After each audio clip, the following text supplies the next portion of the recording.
Yasmin, just talk me through your artwork, because there's lots of different things here. This is my childhood in primary school, where we used to Father Christmas coming every year. Yeah. And then the books we used to read was the Mr. Men. Remember the Mr. Men? Yeah. And then our street where boys used to play football.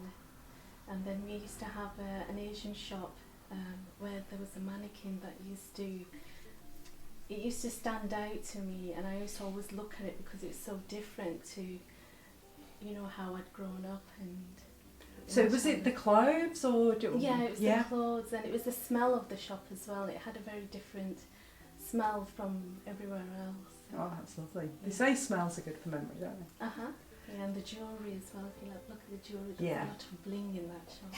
Yeah, beautiful mannequin. So this one's very different. What's going on here? Well, this was where we were told that as a child that a lot of the girls in my generation weren't allowed to talk to boys.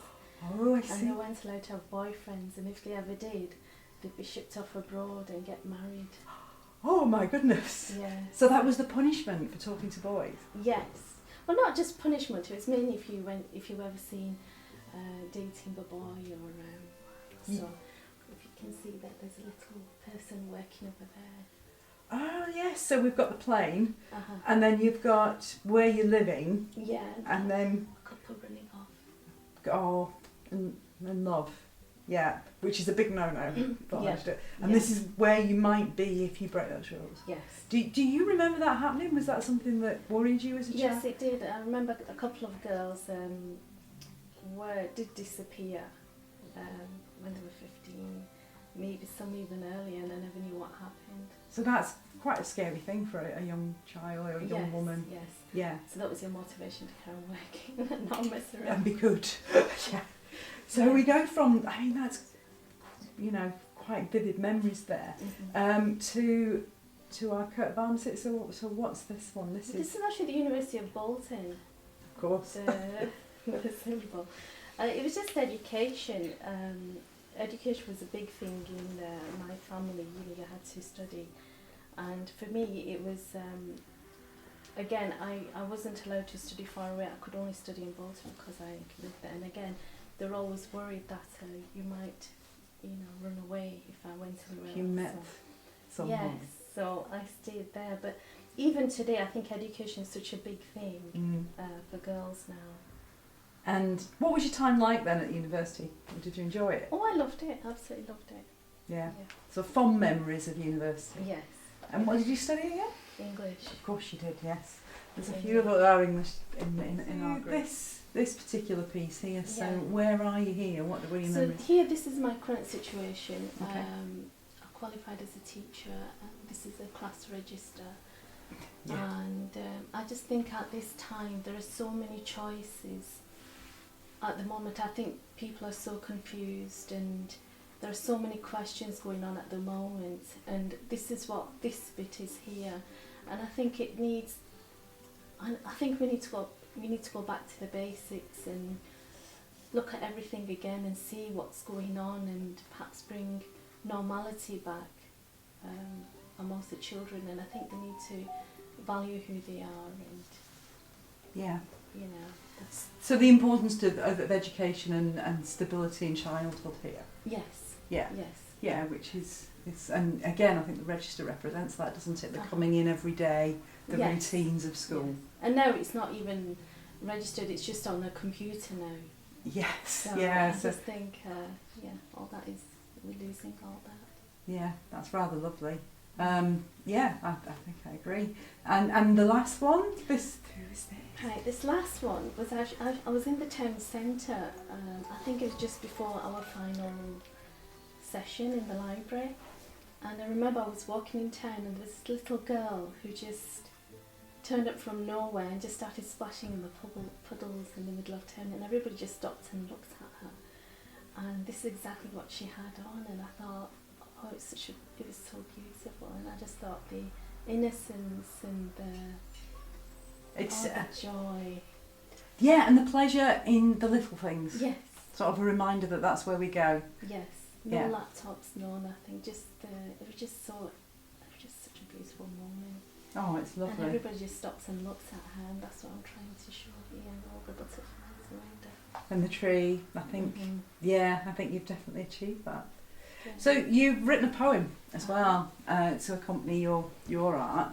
Yeah. Would you like to be kind enough to read it for us? Yeah, sure. Okay.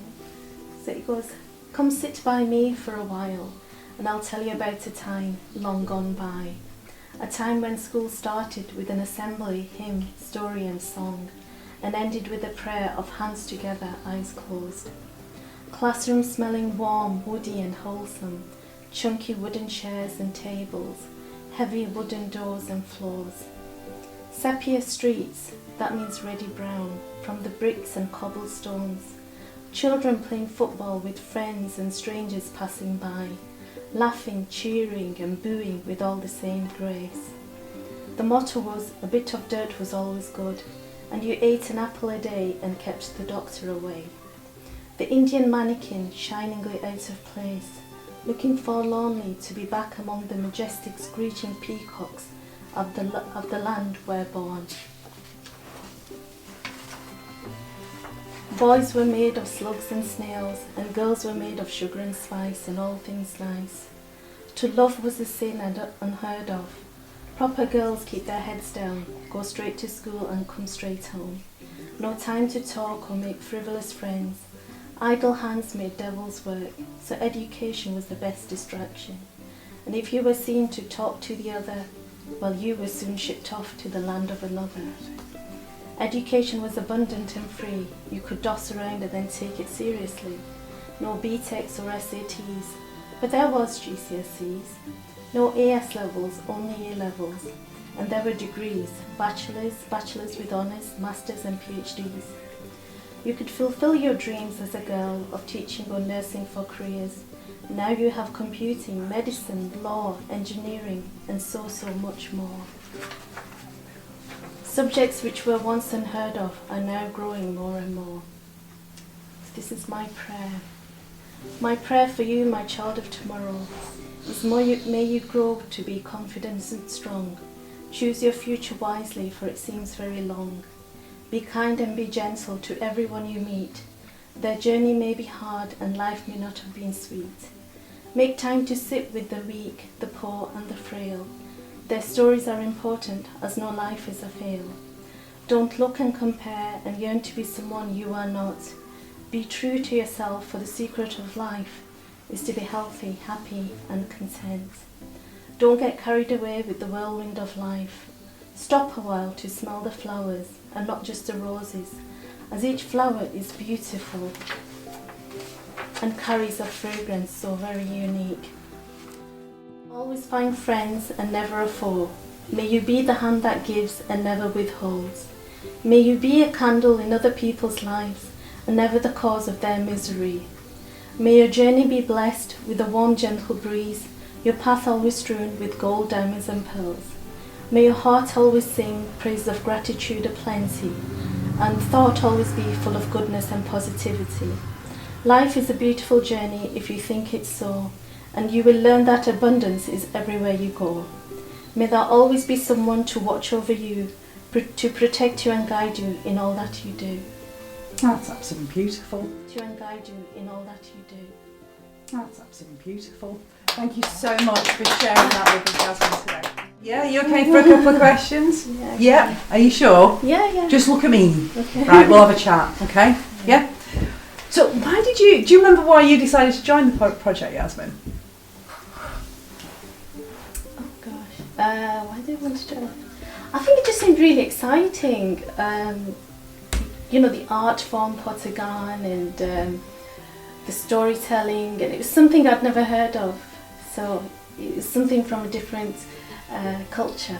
Yeah, something a little bit different. Yeah, something I'd never come across. And yeah, how hard did you find it to actually get the inspiration for your work and it was really hard. Was it? It was really hard, especially with what's going on. I didn't want to mention what was going on at this time because it's just I don't want to focus on it, to tell you the truth.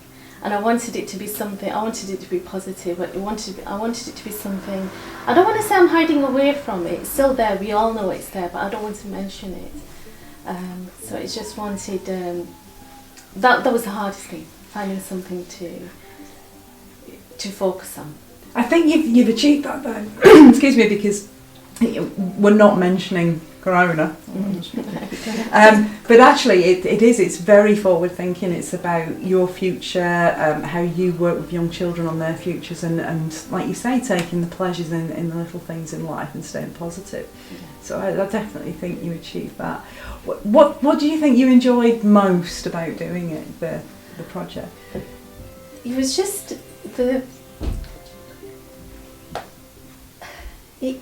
for me, it's been a journey.